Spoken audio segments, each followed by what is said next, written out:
Pasensya na, maingay sa labas kasi merong construction. So anyway, para sa ating mga Pilipino, essential ang electric fan. Kahit na umuulan, ganyan, mainit pa din. So bumili ako ng electric fan nung lumipat ako dito. So yung binili kong brand nun, 3D, pero hindi siya tumagal kasi last year pa lang nasira na. So 2 years lang tinagal sa akin. So bumili ako ng isa pa, ito 700 pesos lang sa hypermarket, pero dahil hindi branded, ayan, sira na siya agad. Tapos ito naman, ito yung ginagamit ko lang ngayon sa buong bahay. So, medyo matagal kong pinag-isipan kasi mahal kumpara sa ibang electric fan. So, yan. Ito yung Asahi na wooden. Pero bago ko to i-set up, i-unbox, labas muna tayo. Sama kita sa pagbili ko ng electric fan. Ako, kasama ko si, ayan, si Puti po. Wala pa siyang name, pero up for adoption pa din to. Daan muna ako sa New Lounge kasi wala na naman tayong bilikmata. Bye-bye! Sino ba nandyan? Sino ba si Chabe? Ayun, no. Dito na ako sa New Lounge. Dito ulit sa Green Hills. This time, nakapark na ako.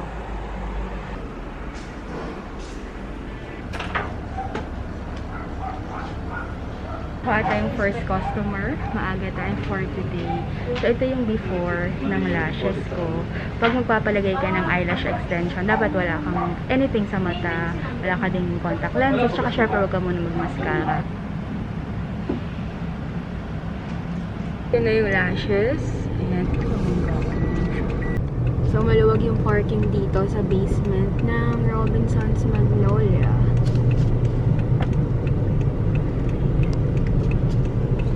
Sakto, umalis yung nakapark dito. Ay! Ay! Hirap!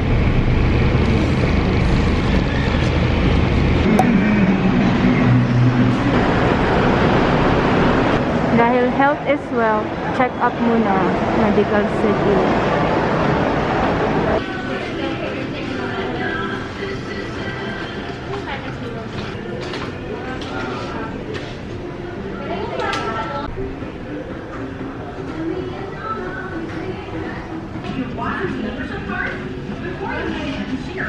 So, ito lang yung mga bibiling ko dito sa Watsons, mga essentials. Kanina pa ako nagka-crave ng McDo. Nagkamali ako ng ikot dun sa may Green Hills. So, sakto may McDo dito.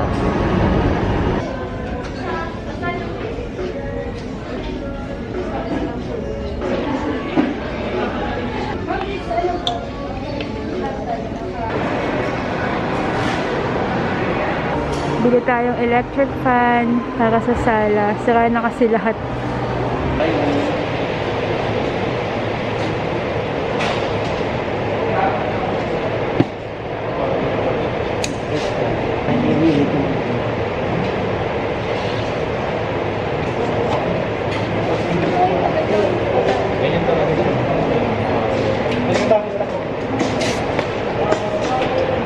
Ang cute ng box. Yep. Motor lang ang tinetest.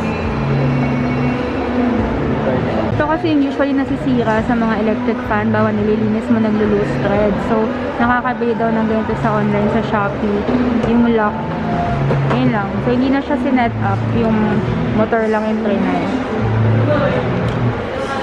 Saan ba pwede siyang ganun?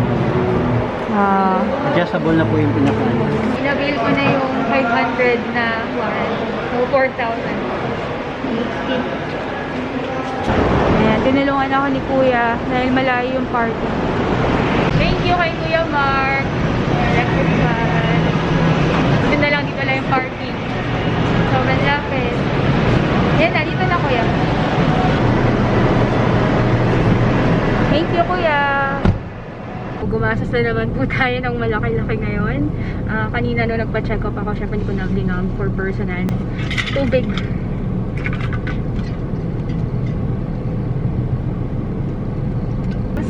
Agas naman. Magandang gabi po. Hello. Kuya, unleaded, 1,000. Ayun, dito po ma'am. Sa kabila po ma'am, base po yung sa atin dito ma'am. Okay,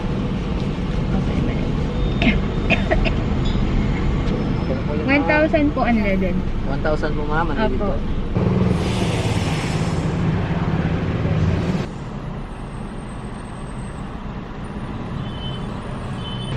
Hangin po natin ma'am. Check din natin ma'am. Ha? Hangin po natin ang gulong. Oo nga eh. Yung isa parang malambot. Okay po.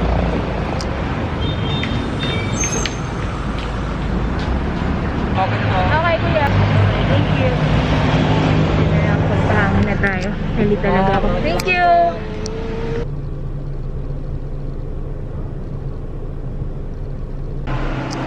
Come here. Come here. Come here. Hello. Doon ka dali. Ano pa mo? Come. Come here. Pwede po. Come. Kanawi na tayo. Bait. Diyan ka lang ha. Walang mga gamit. Diyan ka lang. Walang gamit. Walang tayong gamit. Meron akong take home na ulam. Padala ng mami ko. Tapos, electric fan.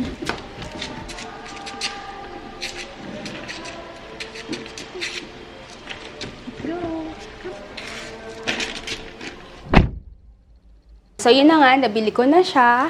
In-avail ko din pala yung warranty na in-offer nila, additional 500 pesos. Pero naisip ko kasi, di ba nga, yung isang electric fan ko, almost 2 years na sira na agad. So, sayang yung pinangbili ko, parang 2.5 din yun. So, ito, at least meron akong safety na kung masira man, 500 lang, may replacement na ako. So, total na binayaran ko dito, 4,014 pesos. Kung wala kang warranty, 3,555. Ganito siya kalakas.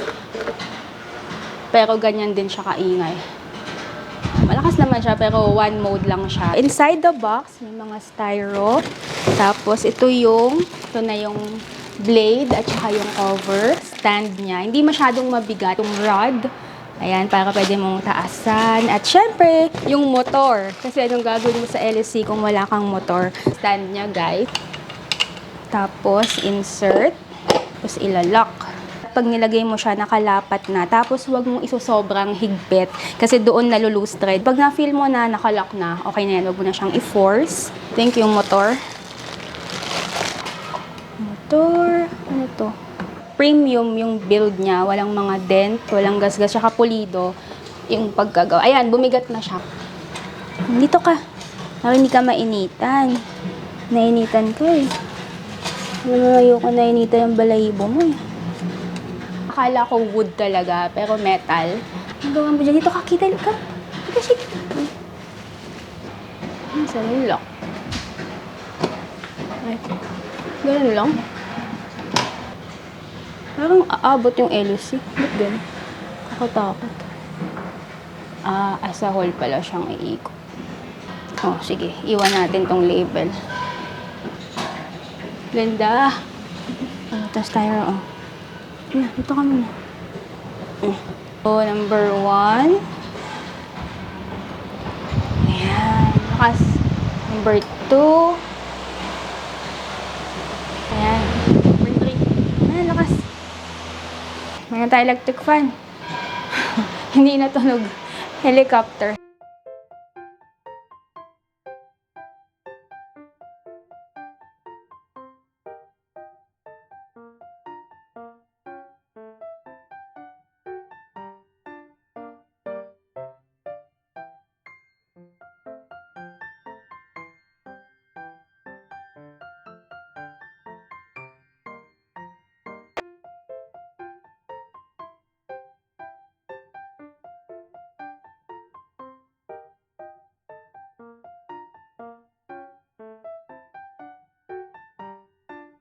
Ito kasi, ito yung air fryer na pinadala sa akin ng Ishio. Pero meron na kasi ako ditong air fryer. So, inisip ko to, pang regalo, baka sa mami ko. So, ayan. Nababawas na to dito. Ito naman yung mga in-order ko, di ba? Meron na kayo announced before na Kondo Serie 2.0. Kwento ko yan next episode. Pero ito yung mga in-order ko para sana doon. Vacuum.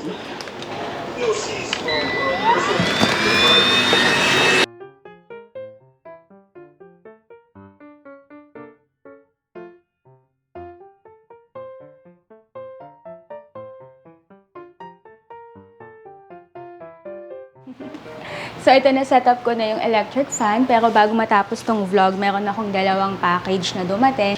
Pupunta kasi dapat ako ng Divisoria. Dahil kung napansin mo yung ilaw ko, parang madilim na. Luma na kasi itong ring light na ginagamit ko. So, naisip kong pupunta ng Divisoria. Nakita ko to. So, binibenta siya ng pre-loved.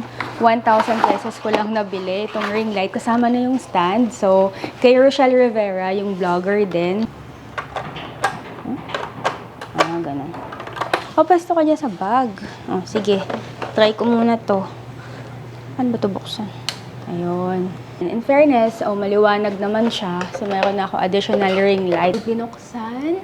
Ayan, ganyan kaliwanag. Ito namang next na package para to sa next episode ng Condo Series. So, abangan mo to, DIY. Pero pinag-iisipan ko pa kung worth it ba na gawin ko to or pabayaan ko na lang kasi ito siya. So, mga tiles, actually mga yung sticker, floor, parang vinyl, ganyan, na parang kahoy yung style. So, ito kasing bahay dito, yung lapag niya, sobrang madaling madamage yung tiles. Halimbawa, nalaglag yung baso. So, expect mo mababasag yung baso. Hindi, pag nalaglag yung baso, buo yung baso, crack yung tiles, ganon. So, sobrang pangit. Ako naman kasi, ang motto ko in life, kahit na nagrenta ka lang, pagandahin mo na kasi ikaw din naman yung gagamit, di ba? So, siguro pwedeng ikaltas mo na lang sa renta or pag-usapan nyo after ng owner. So, instead na bumili ako ng madami agad-agad, nag-order muna ako ng tatlo. So, tatlo yung design, isang light gray, isang parang grayish brown, isa namang light brown. Ito, 35 pesos kada isa. Sa next episode, DIY flooring. Ang review ko naman dito sa Asahi, medyo na-late na ako kasi matagal naman nang nauso to. Pero, ang tingin ko sa kanya, worth it. Yung 500 na additional sa insurance, okay naman siya. Teka, may tagpa pala dito. Ang napansin ko lang, sobrang ingay niya. So, kung medyo para sa kwarto na maliit or kung manonood ka ng TV, malakas masyado. Nung una, parang na-bother ako kasi ito yung number 1. Yung number 1 niya, parang number 3 ng ibang electric fan. Number 2, tapos number 3. Yung number 3 niya, alam mo, parang may bagyo levels na, gano'n. So, kung manonood ka ng TV or tulog ka, mababother ka talaga. So, kapag nag-video ako, pinapatay ko muna. Pero, syempre, ano bang purpose ng electric fan? Para sa hangin. So, kung yung habol mo, worth it naman siya. So, I hope you enjoy and I'll see you next time. Don't forget, for our next episode, DIY flooring. So, I'll see you next time. Bye-bye!